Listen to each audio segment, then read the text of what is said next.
said dismantling North Korea's nuclear weapons programs may, quote, take some time. This follows comments made by President Trump earlier that there is no rush and no timeline for the regime's denuclearization. He also said that it was just part of the process. But the change in tone from a month prior suggests negotiations with Pyongyang are stalling, and Trump's promise of the complete denuclearization of North Korea seems to be drifting further away. We'll try to explore the reasons why this has been happening with an expert in the studio later. But first, we turn to our news centre where Devin Whiting will update us with the latest news headlines. Devin? Hi, Jung-ho. The European Union is stepping up efforts to protect its own market following U.S. tariffs on imported steel and aluminum. And the bad news is that South Korea might be one of the hardest hit. Our Kim Yo-sun tells us why. The EU will begin imposing provisional safeguard measures on imported steel products from Thursday to tackle the diversion of steel to the European market as a result of tariffs imposed by the U.S. An additional 25% tariff will be imposed on 23 steel products imported to the world's largest economic bloc once their volumes exceed the average quotas of the past 3 years. We are working very closely with the industry to see whether steel or aluminium intended for the US market is coming to Europe and whether that is affecting the market, dumping prices and so on. The provisional safeguard measures can be imposed for a maximum of 200 days. The European Commission will continue to look into the measures and decide whether to impose definite safeguard measures by the end of the year. It's also looking into imported aluminum to decide whether similar measures need to be in place. South Korea is among the countries to be affected by such measures, along with China, India, and Russia. As for the targeted 23 products, South Korea currently exports over 3.3 million tons of steel annually to the EU, worth some $2.9 billion. Seoul's foreign ministry has reportedly delivered concerns that the provisional safeguard measures may not only have a negative impact on reciprocal trade between the two parties, but also further spread trade protectionism globally. Kim Yo-sun, Arirang News. In the meantime, South Korea is drawing up countermeasures to the EU safeguards on steel to minimize the impact. Foreign Minister Kang Kyung-hwa, who is currently in London on her first official trip there, met with the heads of Korea's various diplomatic missions in Europe and emphasized to them the importance of strategic partnerships and communication in dealing effectively with rising protectionism. Seoul's trade ministry says it also held a meeting Thursday with 14 local steel companies, including the country's largest steelmaker, POSCO, to assess the impact of the EU measures and to find ways to deal with the situation. And while in the UK, Foreign Minister Kang hinted at the possibility of a trilateral summit between Seoul, Pyongyang, and Washington on the sidelines of the UN General Assembly in September. Kang told reporters that trilateral talks in New York can't be ruled out. And when asked whether the three sides will act to formally end the Korean War while they're at the UN, Kang said she can't say for sure, but diplomatic efforts will be made. She added that it could be discussed in 2 weeks' time on the sidelines of the ASEAN Regional Forum if Pyongyang attends. Kang also reiterated that North Korea's denuclearization is a common goal that must be achieved no matter how long it takes. Reports indicate South Korea inadvertently imported coal last year from North Korea in what would be a clear violation of international sanctions on Pyongyang. It's an awkward situation for Seoul, whose ability to enforce those sanctions is being questioned. One of the ships that carried the coal is believed to have gone in and out of South Korean ports more than 20 times. Park Hee-jun explains.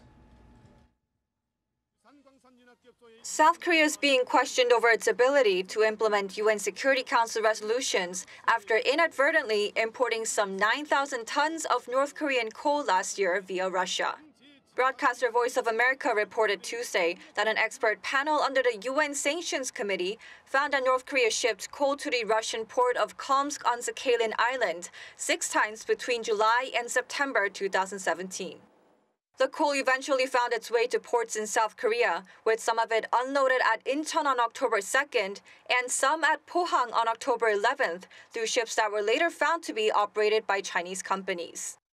And on Thursday, VOA, citing real-time port entries from marine traffic, reported that one of those ships had been passing in and out of South Korea 22 times since last November.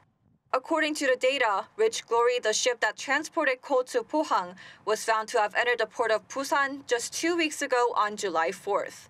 UN Resolution 2397, adopted in December last year, allows a country to capture and look into a vessel suspected of engaging in illicit activities with North Korea. But during all those stops, the South Korean government didn't take any such measures, even after it was aware of the illegal acts in October. Seoul's foreign ministry, however, has been emphasizing that South Korea is working closely with the international community to implement sanctions on North Korea. An official at the ministry told reporters that relevant authorities are investigating whether the coal is really from the north and whether South Korean private dealers were involved. The government also revealed Wednesday that a Togo-flagged ship believed to be involved in transporting North Korean coal is under investigation. Park Hee-jun, Arirang News. In other news, a South Korean court has ruled that the operator of the Sewol-ho ferry, which sank 4 years ago in the country's worst maritime disaster, and the government will have to pay compensation to the families of those who died. In a ruling Thursday, the Seoul Central District Court ordered the state and the ferry company, Cheonghaejin Marine, to pay compensation worth some $177,000 to each victim's surviving beneficiaries and $35,000 to their parents.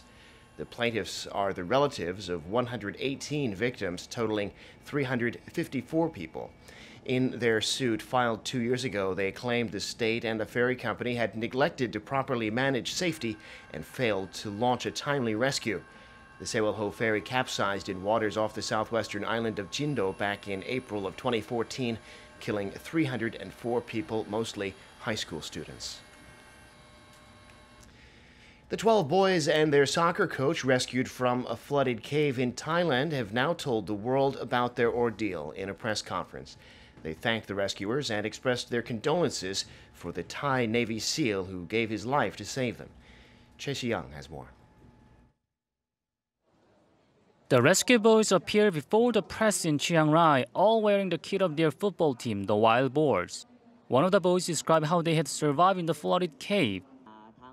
While we were waiting, we kept looking for a way out and looking for water to drink. We drank water that was dripping down the cave walls. The team's coach said there was no food at all in the cave, but the team vowed not to fall into despair. Rather, they decided to fight against the situation. The doctor who's been taking care of the boys said all of them are in good health. They had regained some weight and their blood tests were fine, and they were mentally strong. Now that they have been discharged from the hospital, the boys said they will return home and hold no more interviews. They displayed gratitude to the international rescue team and expressed their condolences to the Thai Navy SEAL who died during the rescue efforts. We feel really sorry. He was very brave. When we heard he had died, everyone was shocked. We couldn't believe it had happened. Everybody was sad. 최시영, Arirang News. I'm Devin Whiting, and those are your news headlines at this hour.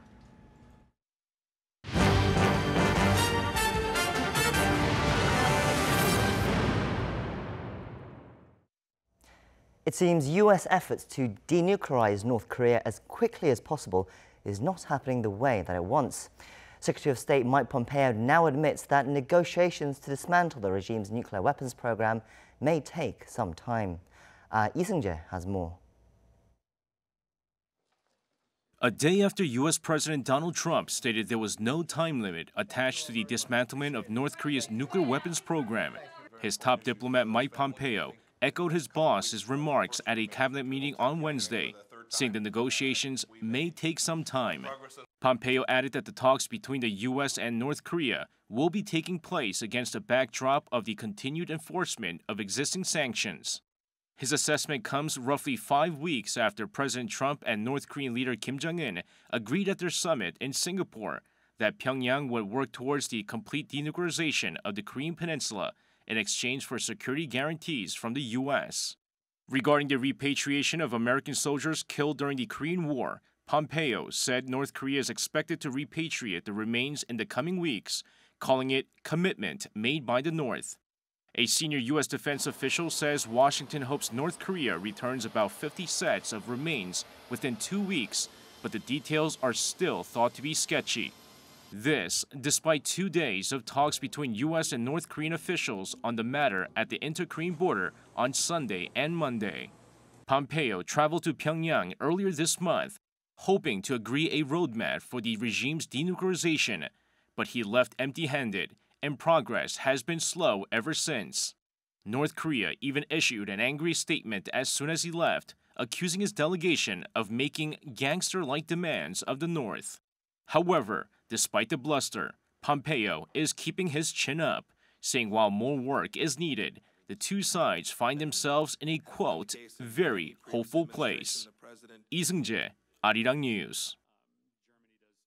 Now, to talk us through the current situation with North Korea, we have with us Dr. Kwon Myung-hyun from the Asan Institute for Policy Studies.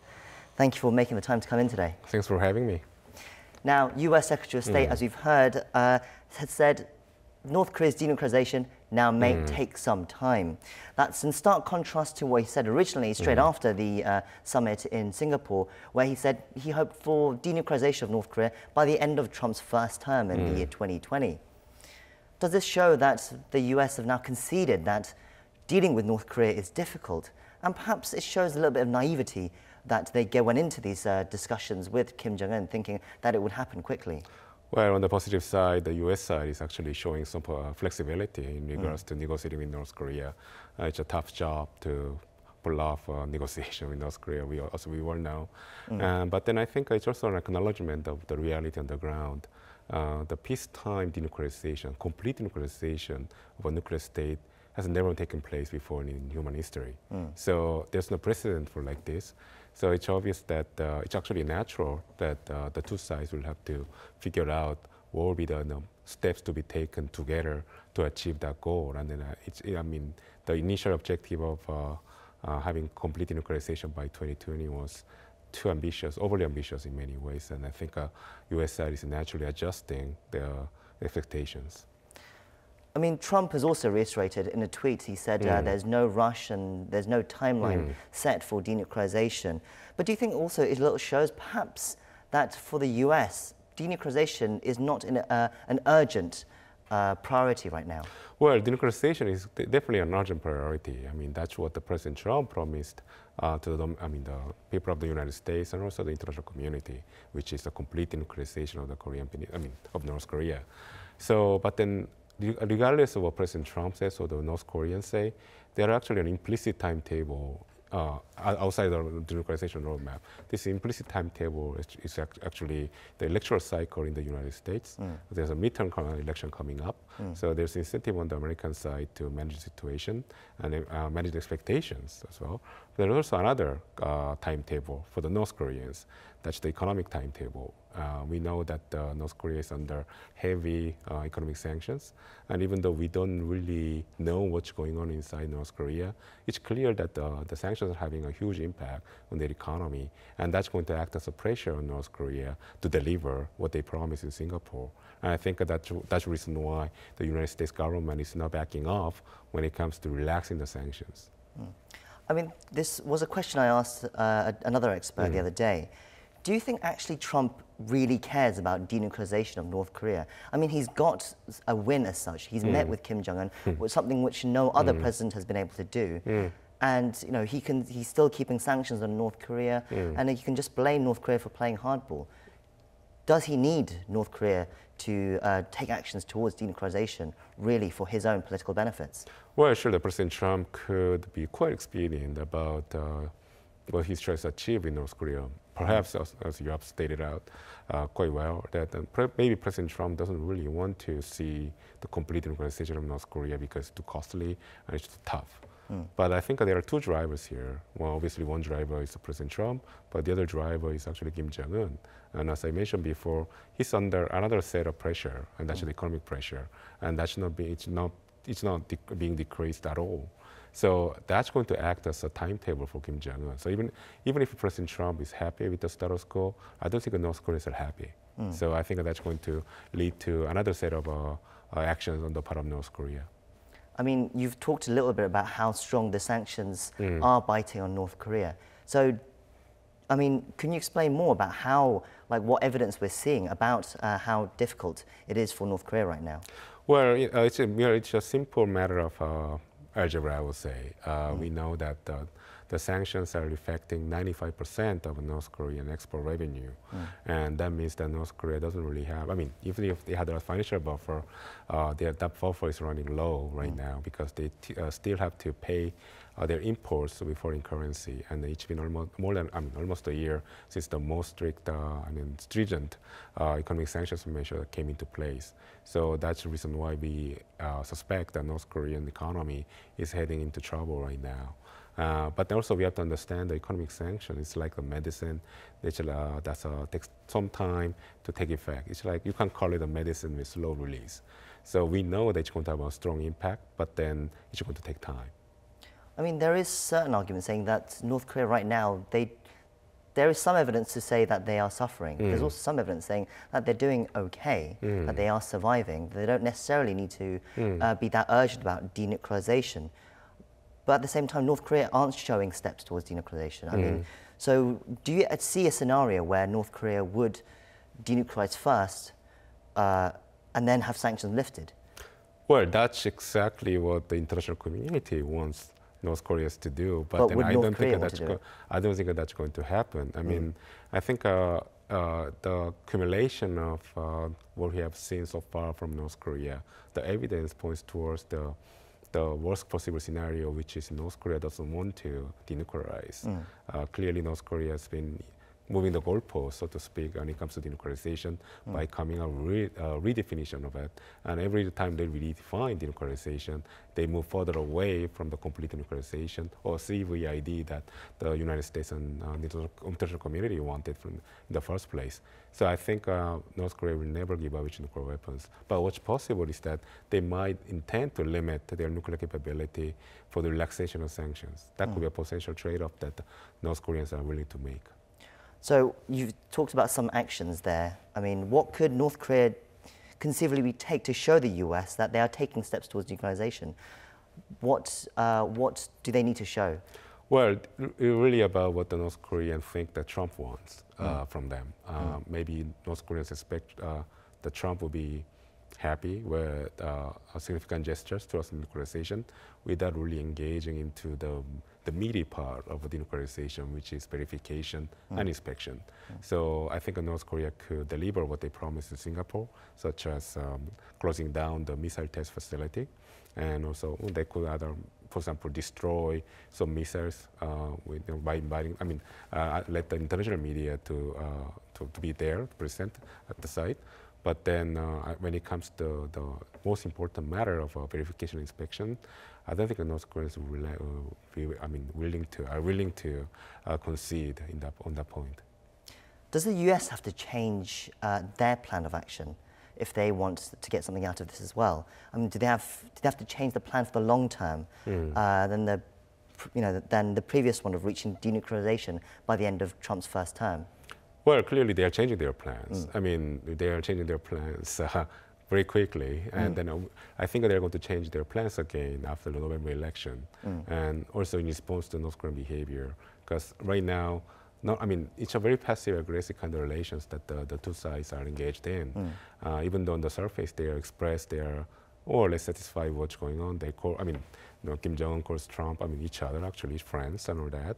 But then in truth, neither side is too satisfied with the status quo because there's no development on the denuclearization front and there's no relaxation of sanctions. So I think these two drivers are going to come into conflict pretty soon. And then when that happens, I think the United States will have to take a more stronger approach, and then they have to be very explicit about what they want in terms of denuclearization, unlike what's going on right now. President Trump, we talk about his end of his first term, but actually talking about the first term or second term actually is perhaps an issue that North Korea has. They want guarantee outside of North Korea's, outside of President Trump's presidency. They've actually stated what they want. They stated they want peace to end the Korean War officially between the US and North Korea. Do you think the US would ever give that in this current state right now? Well, that's the thing. Would North Korea want that too? I mean, we know that North Koreans invested a huge amount of efforts and resources to build a nuclear capability because they believe that nuclear capability is the ultimate guarantee of the regime survival.